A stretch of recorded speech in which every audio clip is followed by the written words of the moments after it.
Hey, how you doing? This is Adam Post, publisher of more than 1,000 comic books and marketing expert covering the chaos over at Disney. Marvel is dead. They've lost $218 billion worth of stock value since 2021, and their multi-billion-dollar Hulu bill is coming due. Let's get into the story. Before we do, please be sure you are subscribed to the channel.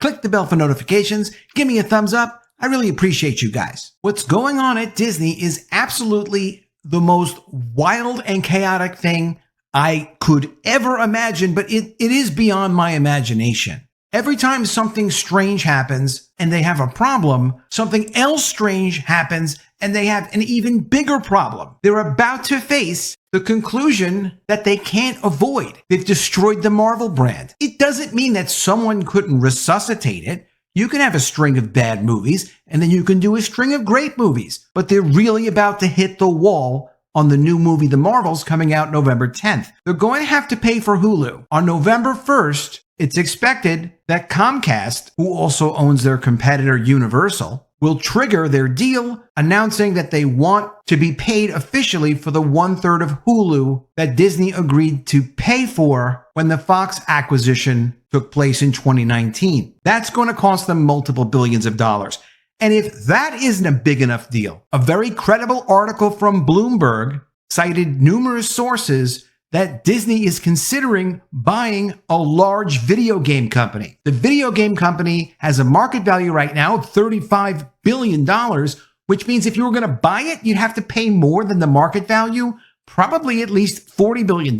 Where is Disney going to get $40 billion like out of the blue to pay for something like that? I have no idea. They're not going to be able to pay for it with stock. They have enough problems with their stock right now. They can't just issue more stock. Financing something like that through debt is not impossible, but it's very complicated. And interest rates are so high right now, it's not realistic. Additionally, while it would be nice for Disney to own a big, successful video game division that they can push their intellectual properties through, number one, their intellectual properties are all screwed up right now, and they know they are, and the results they have with their films absolutely prove they're screwed up. But number two, managing a whole different division, because Disney has enough different businesses right now, but a whole new division, and trying to completely understand that business and keep up aggressively with their competitors in that whole different line of business is completely ridiculous. It's very hard to run more than one kind of business.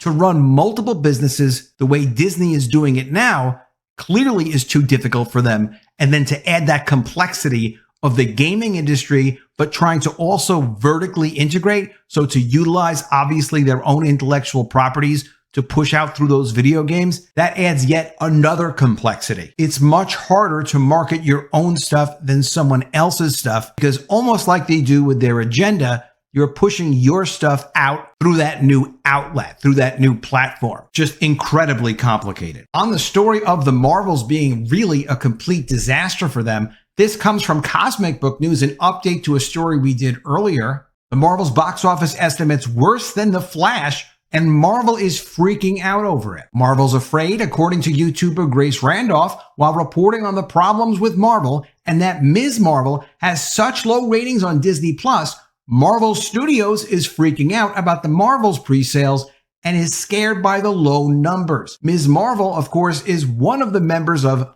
The Marvels, and there are no characters that people are actually interested in that are in this movie. But what's interesting to me is that Ms. Marvel is so bad, but I'll tell you something else. I'm going to tell you a little tea right now. I don't even know if I should, but I'll do it anyway. I heard the pre-sales from the Marvels the other day were so bad that they're really scared at Marvel. Of course they would be really scared, because again, they just keep pushing agenda mixed up with their intellectual properties, changing the nature of the intellectual properties dramatically and saying, well, here, you should like this now because it's politically correct. It's like going to buy a cheeseburger at your favorite place. You find out it's got new management, and the management of the restaurant says, oh, well, we just changed everything to turkey burgers, and you need to like that because that's much better for you and it's better for the environment. Well, people aren't going to do that. They're not going to stand for it, and they haven't been. It's incredible to think of, but yes, Disney has lost $218 billion in stock market value just since 2021. There was tremendous enthusiasm for what Disney was doing with its streaming service at the time. And then when Netflix had some bad results, it kind of destroyed the entire market for companies that were focusing on streaming services. Some of that wasn't their fault. That's life, though, and you need to figure out what you're going to do for your shareholders to improve value. They have no idea what to do. Now, on the Hulu deal, Comcast and Disney have hired investment banks. They each hired their own investment banks to value Hulu as their sales process makes progress and starts to come to a conclusion. Because on November 1st, Comcast and Disney can both trigger an option that will kick off a sale process where Disney will acquire Comcast's minority stake in Hulu of around a third. Hulu has a minimum valuation of $27.5 billion, which was smart of them to set a minimum floor value. But Brian Roberts said at the time he felt that streaming services would be worth a lot more money in a few years, and he didn't want to set a ceiling. So there is no ceiling. So naturally, what's expected to happen? Disney's investment banker will say, oh, well, we think it's worth a lot less than $27 billion. They'll lowball it. Brian Roberts' investment banker will say, hey, wait a minute. Hulu is what he calls a kingmaker asset. If you have Hulu, you have access to a lot of market share. You also have the Hulu Live business, which approximates virtually being a local cable company. So it's a good additional business for Hulu, helps them keep subscribers, helps them get new subscribers, but also synergistically, it works so well with having a streaming service. And it's been incredibly helpful to Disney Plus so that Disney Plus could be able to be sold as an add-on to Hulu as part of a bundle. Very affordable for Disney, very affordable for Hulu customers, and most importantly, it's allowed Disney Plus to have less of a cancellation rate at around a 20% cancellation rate compared to Warner Brothers Discovery's Max service, which has like a 26% cancellation rate. And a big part of that is Max is not part of a strong bundle partner like Hulu. If they can't agree, which it's very likely they won't agree, they'll hire additional outside independent investment bankers, and then they'll negotiate and figure out an average. Ultimately, Disney's going to have to come up with anywhere from $10 to $20 billion. I'm guessing it winds up at $15 billion.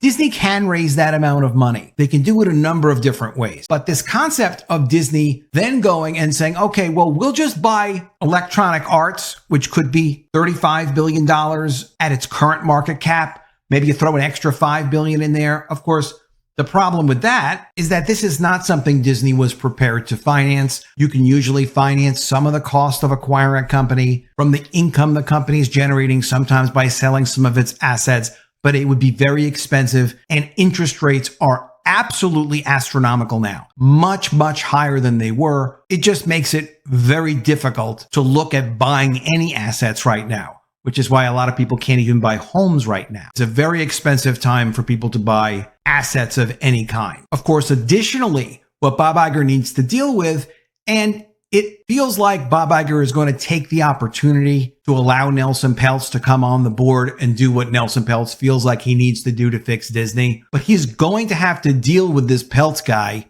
and Peltz is very hardcore, very no nonsense, has battled with General Electric, DuPont. He was a leveraged buyout guy from back in the day, dealing with Michael Milken in the 1980s. He bought a manufacturing company that did aluminum cans. He bought and sold Snapple, made a fortune on that. He's been involved with Wendy's, and he has a great team of people. This article from Puck is very interesting, and this is really the only thing that seems like it's going to take Disney out of its chaos. The author of this article, William Cohen, is a retired investment banker, still has a lot of contacts on Wall Street, but also is very familiar with Peltz because Cohen knows General Electric very well enough that he wrote a best-selling financial book called Power Failure, The Rise and Fall of an American Icon. Definitely Nelson Peltz is a big part of that story. Let's get into it. Nelson Peltz's punch list. The feared activist investor is back inside Disney, rattling the cage, agitating for board seats, prepping white papers, and issuing warnings about the ABC fire sale. The author feels Iger has two choices: work with Peltz to restore the magic, or resign and find someone who can. And this is really common sense because you do not hear Disney promoting its brands well. You do not see Disney coming up with new strategic ideas, leveraging what they have in a really smart way. Nothing new is going on at Disney. Everything is like my thumbnail. It's on fire. It's chaos.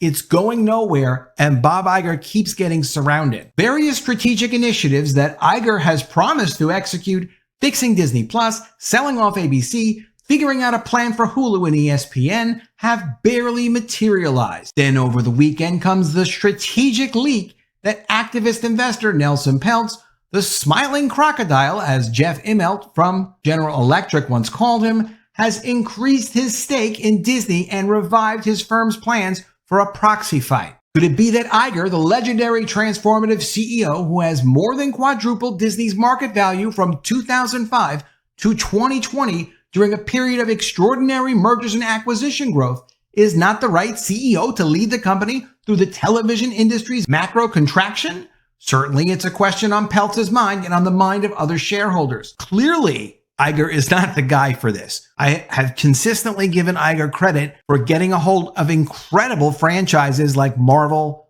Lucasfilm, Pixar. Incredible. I don't really know of anyone else who did anything like that. However, he's managed them terribly. And if you can't just focus on keeping fans happy who do actually tell you exactly what they want, if you can't listen to them, you certainly can't think strategically about how to reorganize the business, especially a business that depends on those brands meeting fans' needs. Yes, the Disney board of directors has extended Bob Iger's contract until 2026, but the board also gave a vote of confidence to his predecessor, Bob Chapek, before cutting him off at the knees just 5 months later. Of course, the board isn't going to deprive Iger the time required to do the job that they asked him to perform. But the hard truth is that Iger is not getting the job done at Disney either. Peltz, who launched and then withdrew a previous proxy fight in January after getting much of what he wanted, is clearly looking for a change in strategy. On Monday morning, through a strategic leak to the Wall Street Journal, it was revealed that his hedge fund, Trian Partners, had in the last 2 months rebuilt its position in the company to something like more than $2.5 billion worth of Disney stock,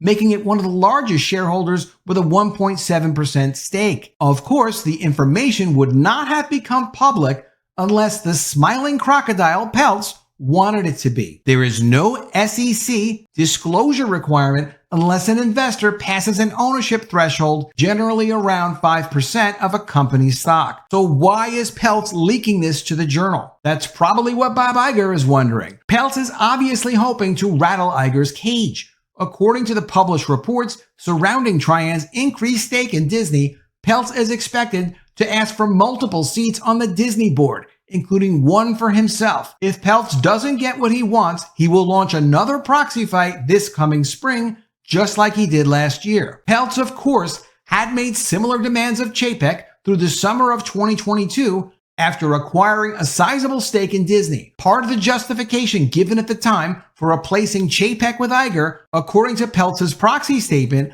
was that Iger was seen as better able to fend off the Peltz assault than was Chapek. Soon after, the Disney board kicked out Chapek and reinstalled Iger, who was indeed able to reach a detente with Nelson Peltz. Iger agreed to reduce expenses by $5.5 billion and cut 7,000 jobs, to reinstate their dividend, to restructure Disney into 3 divisions, and to make streaming profitable by 2024. Nelson declared victory and dropped his proxy fight. When he terminated the fight in February, Disney stock was trading at $117 per share, and the author here thinks that Peltz must have made a tidy profit on his $1 billion or so invested in Disney. Now the Disney stock is around $84 after reaching a low of $78 a share last week, and Peltz has more than doubled his bet. Part of his thinking must be that Disney's stock price has gotten so low, what with all the slings and arrows that the company has faced in recent months, among them the writers and actors strike, the ongoing losses in the streaming business,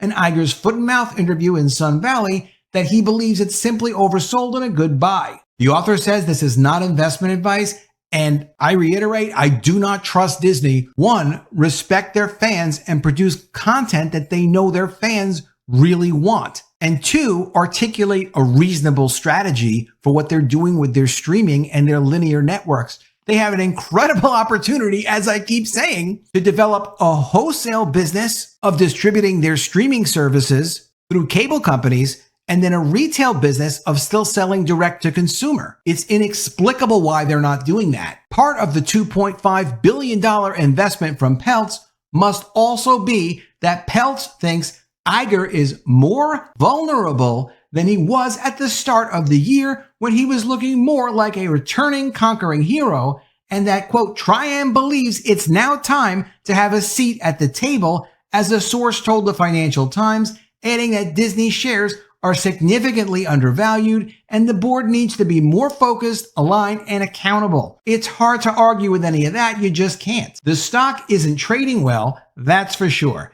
And there's no evidence that the Disney board under new chairman Mark Parker is any more focused, aligned, and accountable than it was under his predecessor, Susan Arnold. As in his first proxy battle, Trian has a specific list of demands and grievances that it wants Disney to address. According to Wall Street sources, the hedge fund's latest foray is the brainchild of Nelson's son Matthew, a former Goldman Sachs investment banking analyst who is now co-chief investment officer at Trian. Matthew took the job from Ed Garden, Nelson's son-in-law, who left Trian in July to start a family office. Family office is an investment fund like a hedge fund that doesn't take outside clients. It's just for your wealthy family. Nelson is the lion on the team, I'm told, but Matt is the one who chose the fight and the one who seems to be masterminding it. Peltz has studied Disney and the industry deeply and is about to publish another one of Trian's infamous white papers about the company, an update of the Disney deck Trian published in January titled Restore the Magic. It's apparently Matt's view that despite Iger's cost-cutting effort, Disney is still bloated and enormously inefficient, and that more cuts are needed as well as more accountability. For instance, Wall Street wants to know why Netflix's cash flow margins are around 19%, while Disney's streaming business, which is expected to have something like $25 billion in revenue this year, is losing money. If Disney's streaming business had Netflix's margins, it would be generating $5 billion a year. The Peltzes are also focused on the fact that Iger and the Disney board of directors own so little stock in the company. Iger sold almost all of his Disney stock, according to Bloomberg, during his first retirement, a small amount of which he sank into investments like Funko and Canva and a 3D printed rocket company. Matt is also willing to be patient both on the restoration of the Disney dividend and on the sale of Disney's linear assets. Quote, the company should be very price sensitive about selling TV assets, is what Matt is telling people. Sure, at a price, it would be great to offload linear TV for the benefit of the company's growth rate. But Disney should not puke these assets just to have a higher growth rate,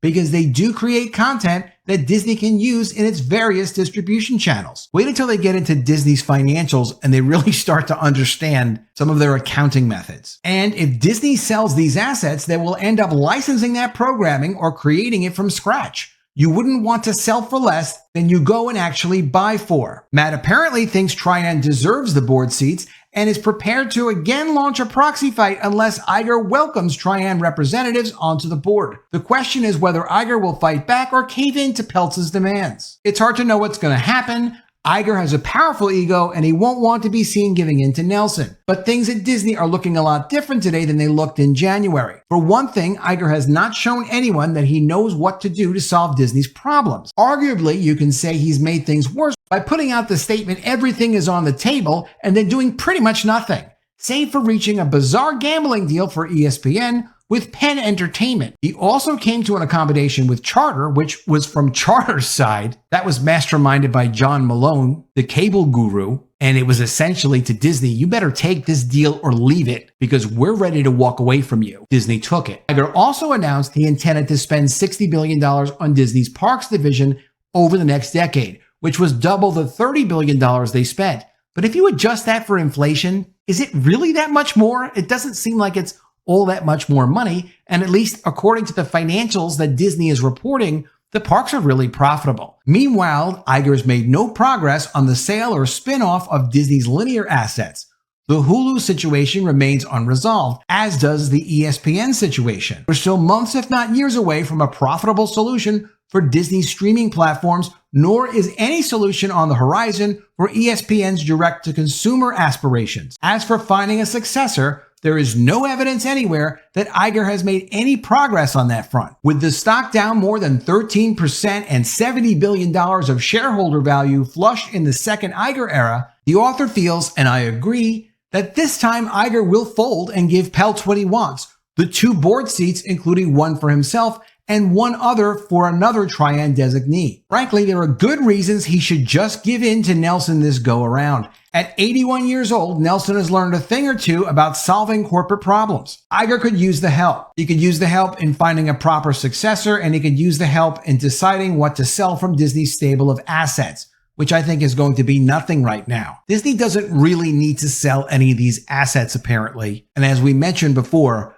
prices on assets are heavily depressed because financing is so expensive. So it's not a good time to sell an asset, and it's not a good time to buy an asset unless you have the cash. If you have to borrow to buy that asset, like Disney would have to do with that video game company, it's absolutely ridiculous to consider doing. Nelson could also help Iger decide whether to spin off ABC and ESPN together, loaded up with some Disney debt, into the public markets, turning it over to the fates. They're not going to do that either. Disney has so much that interlocks with other things. ESPN is the backbone of the rest of the linear channels. Still, they're still able to get at least 80% of their cable subscribers to take all the cable channels they want to push by bundling them in with ESPN. They could be doing the same thing with ESPN Plus, or whatever they're going to call the direct-to-consumer version of ESPN, because they already do have an ESPN Plus. Maybe they'll merge it in somehow.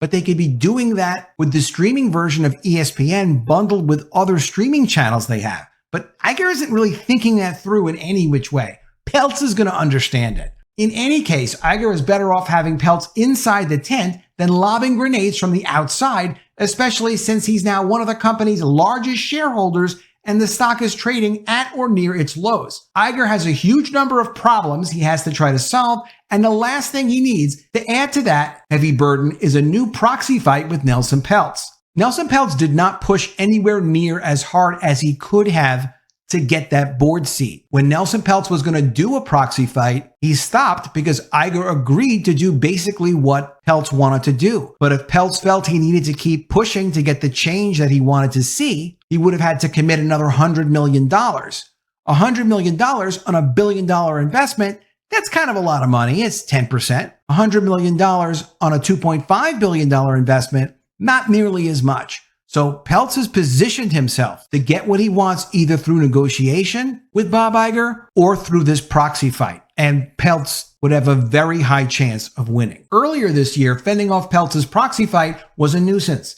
This time around, it could end up derailing the whole Disney enterprise. The author feels Iger has 2 choices: either concede to Peltz, give him his board seats, and take his advice, or resign and turn over the job to a successor who has the willingness to think about Disney in a whole new way. And he's definitely not doing the latter. There's tons of chaos and disorder over at Disney, crazy things happening all the time, a lot of bad news, a lot of them getting pushed into a corner, like happened with Charter Communications, forcing them to give them their streaming service Disney Plus for free, or in exchange for dropping 8 of their cable channels. That's never happened to Disney before. Now Disney talking about buying potentially a $40 billion video game company that of course they would have no idea how to properly manage. Their stock down $218 billion.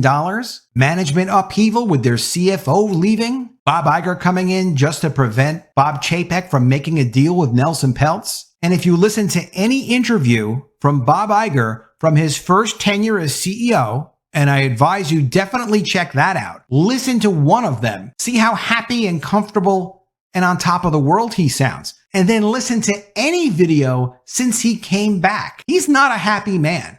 He's not comfortable. He's definitely getting up there in the years. And if he allows Nelson Peltz to come on the board and help out, Disney will be transformed into something different, and it won't be Bob Iger's fault. In a way, Nelson Peltz would become Bob Iger's successor and Bob Iger could go relax and retire. That's what I think is probably going to happen. Let me know what you think of all this in the comments below. Always love to see your ideas. Please be sure you are subscribed to the channel. Click the bell for notifications. Give me a thumbs up, and I'll see you again soon with another video. And if I don't see you, I will miss you.